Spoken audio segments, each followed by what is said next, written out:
ഇവിടെ ഒരു professional robber അവൻ തന്നെ കണ്ടുപിടിച്ചൊരു ഡ്രില്ലിംഗ് മെഷീൻ യൂസ് ചെയ്ത് ബാങ്കിന്റെ പുറകിലുള്ള ചുവര് കറക്റ്റ് ആയിട്ട് ഒരു സർക്കിൾ പോലെ കട്ട് ചെയ്ത് കേക്ക് പീസ് പോലെ പുറത്തെടുക്കുകയാണ്. എന്നാൽ ചുവരിനുള്ളിൽ നെറ്റ് വെച്ച് സെക്യൂർ ചെയ്തൊരു പാളി കൂടി ഉണ്ടായിരുന്നു. പക്ഷെ അതൊരു സാധാരണ നെറ്റ് അല്ല.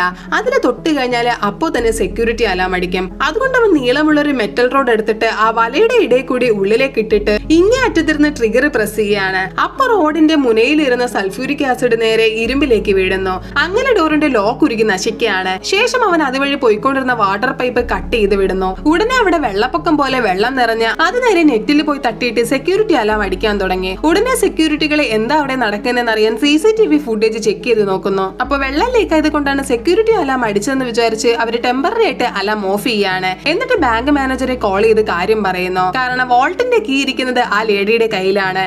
അങ്ങനെ കീയും കൊണ്ട് മാനേജർ ബാങ്കിലേക്ക് വേഗത്തിൽ വരാൻ തുടങ്ങി. പക്ഷെ അവര് വരുന്ന വഴി റോബേഴ്സ് ഓൾറെഡി ഒരു മരം മുറിച്ച് വെച്ചിരുന്നു. അങ്ങനെ ആ മരം വീണ് മാനേജർക്ക് വരാൻ പറ്റാതെ അവര് വഴിയിൽ സ്റ്റക്കായി പോവാണ്. ആ സമയം വെള്ളം കാരണം ഷോക്ക് സർക്യൂട്ട് ആയിട്ട് പവർ ഓഫ് ആവാണ്. അങ്ങനെ സെക്യൂരിറ്റി ക്യാമറയും ഓഫ് ആയി പോകുന്നു. അപ്പൊ ആ അവസരത്തിൽ റോബർ സെക്യൂരിറ്റി നെറ്റ് എല്ലാം കട്ട് ചെയ്തിട്ട് വോൾട്ടിന്റെ ഉള്ളിലേക്ക് കയറിയിട്ട് ലോക്ക് പൊളിച്ചു നോക്കിയാല് കോടിക്കണക്കിന് വിലമതിക്കുന്ന ആഭരണങ്ങൾ ഉള്ളിലിരിക്കുന്നു. അപ്പോൾ തന്നെ അവൻ അതും കൊള്ളയടിച്ച് ബാങ്കിന്റെ ഡ്രെയിനേജ് വഴി പുറത്തിറങ്ങി രക്ഷപ്പെടുന്നു.